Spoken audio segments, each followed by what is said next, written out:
which I think is another thing that's interesting here. There's been another wonderful story or a study based on people who say they work 80 or more hours a week. Oh, yeah. How long do they don't. actually work? And people are full of bullshit, right? They consider everything. There was one example of like a CEO that said, "Oh, I'm working like 90 hours a week," and he was including everything, like going out to dinner. Like, well, I was thinking about work. Okay, Yeah, no, fine. that doesn't That's count. not what we're talking about here. I tell people who work for me that the average person in our investment company puts in, I think, 45 to 55 hours a week. Of that, probably 30 to 45 is in the office, and probably 5 is like responding to emails or texts and stuff like that, off hours.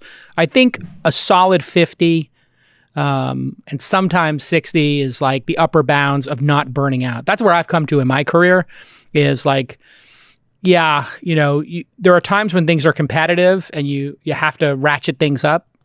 I've been in those situations. But I think sustainability for me is somewhere in that 50-hour-a-week range. What do you think a sustainable work schedule is?